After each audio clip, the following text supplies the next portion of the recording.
El tema que voy a tratar es más allá de la violencia contra la mujer. Nombre que me parece acertado para exponer de acuerdo a mi experiencia clínica lo que pasa en la interioridad de la mujer violentada y del hombre que la violenta. Muchas veces me he preguntado, ¿quién es más agresor? ¿El varón que pega e insulta o la mujer que se deja golpear? La respuesta habitualmente es desde lo manifiesto, desde lo que se ve. Parecería que el hombre es más agresor porque es más grande y más fuerte dentro de esta sociedad machista además, y que la mujer más bien es la agredida. Sin embargo, no es así. Yo pienso de que la mujer tiene una agresión pasiva y el hombre una agresión activa. Esa agresión pasiva, dejarse golpear.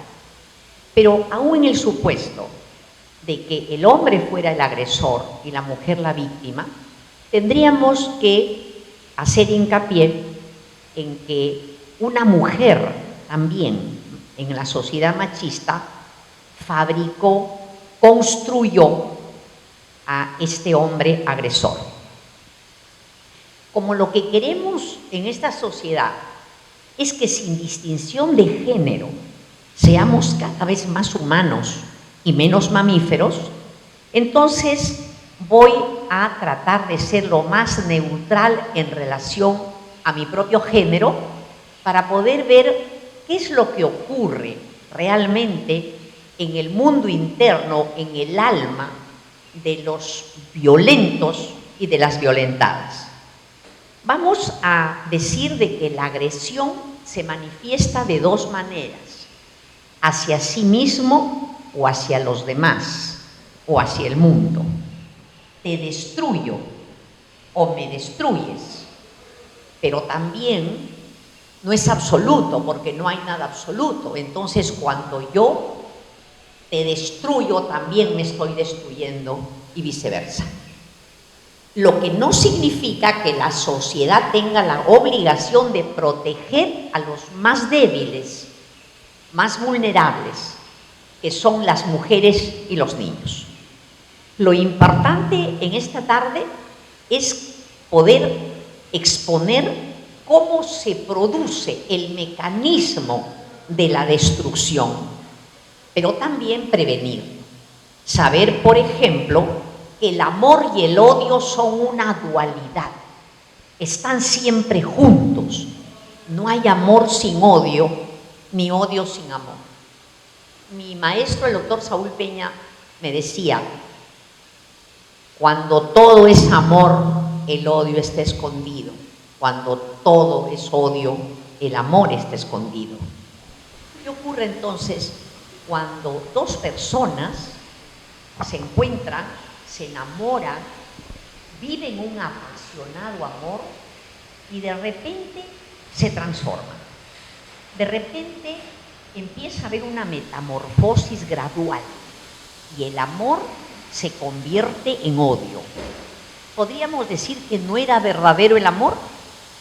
La respuesta es que las personas no tenemos conciencia de que somos ambivalentes y que existe un parentesco casi siamés entre el amor y el odio, aun cuando manifiestamente pareciera que todo es amor.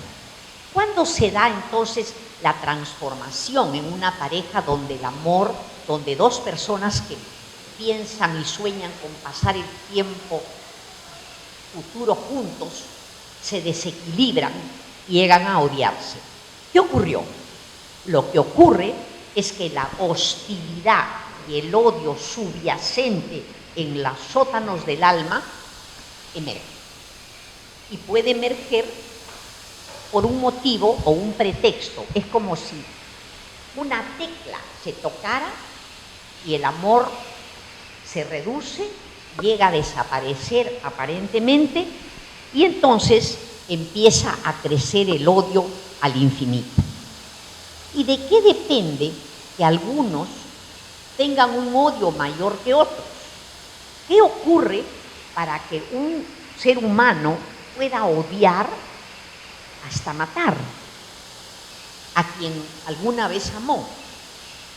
¿Qué ocurre para que un ser humano pueda tener tal odio y tales ganas de asesinar que voltea el revólver contra sí y se suicida?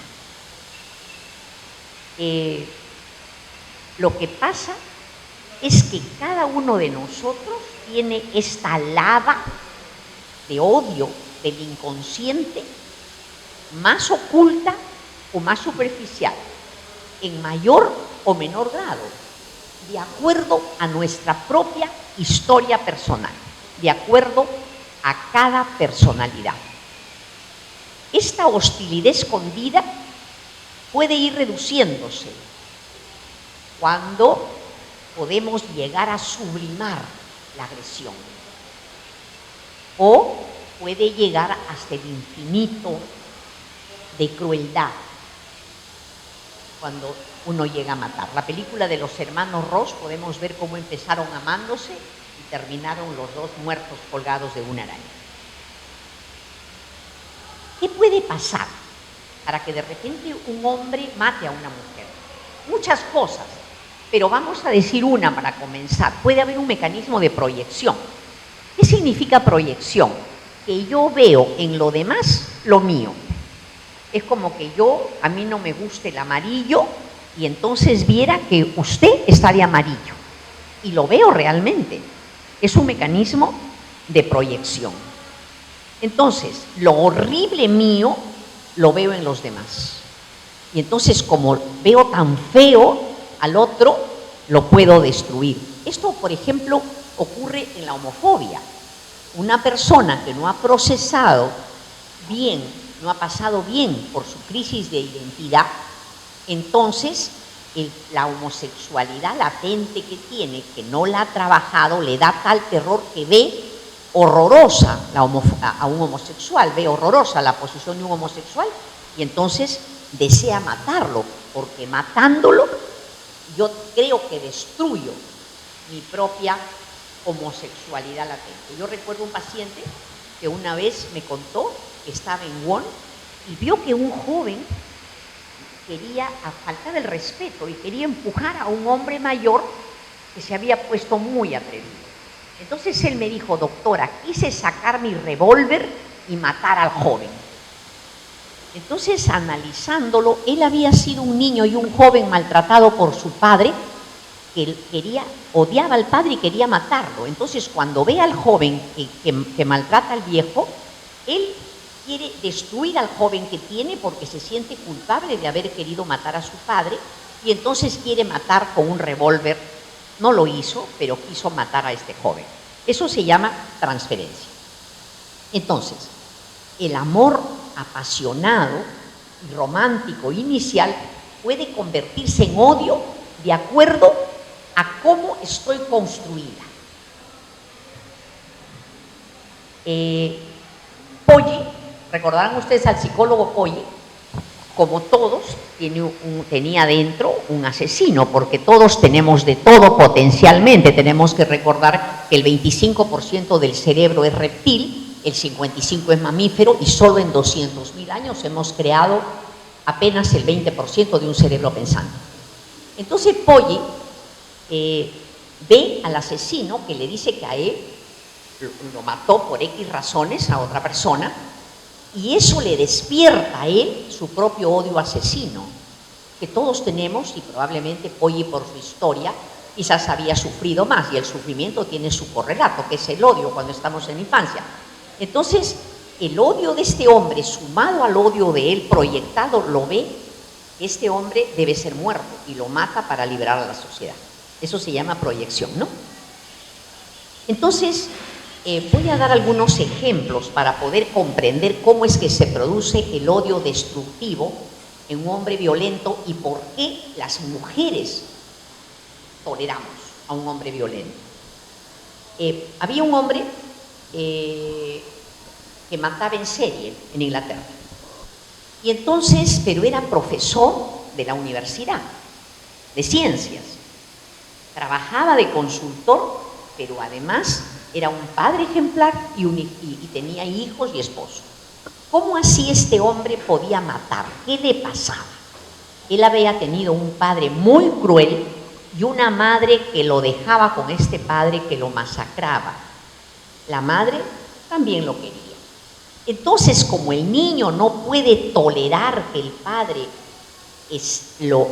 el odio y el amor del padre, no lo puede tolerar, quiere a su papá, pero no tolera que también quiere matarlo, el ser humano hace un mecanismo que se llama escisión, se parte en dos. Entonces, una parte de él funcionaba bien, era un profesional adecuado, un padre adecuado, pero a veces sentía una voz que le decía, actúa y mata. Y entonces salía y mataba en las noches a mujeres.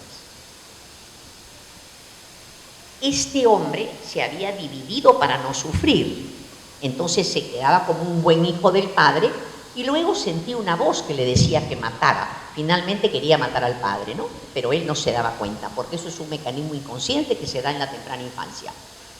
Este hombre no pudo curarse y bueno, fue a la cárcel por muchos años, porque en ese momento, hace muchos años, todavía no era posible identificar lo que le estaba pasando.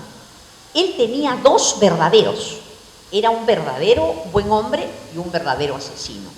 En el fondo no era un solo verdadero partido en dos. Esto porque en este caso vemos cómo el ser malquerido, el tener desamor, hace que el niño destruya lo mejor que tiene y se convierta en un pozo de odio. La madre lo había querido, por eso es que todavía tenía una parte que le permitía tener hijos, tener una mujer y portarse adecuadamente. Eso se llama esquizofrenia. Las enfermedades mentales están vinculadas al sufrimiento y al amor. Cuando un niño ya no puede sufrir más, hace muros, que son los mecanismos de defensa. Un muro es dividirse en dos, pero hay otros muros. El otro muro, ya lo hablamos, es ver en lo demás lo mío para sentirme bien. Esto para decirles que cuando el afecto por los hijos no es suficientemente bueno, no perfecto, suficientemente bueno, entonces pueden dar trastornos, que son las enfermedades mentales, enfermedades emocionales, depresión, adicción, todo lo que es delincuencia, más graves o menos graves. Entonces, la enfermedad mental tiene su origen en el amor, en el desamor. Por eso, qué importante es que cuando se hable de seguridad ciudadana, estemos hablando de lo que ocurre, la causa de la seguridad ciudadana, que es la inseguridad familiar.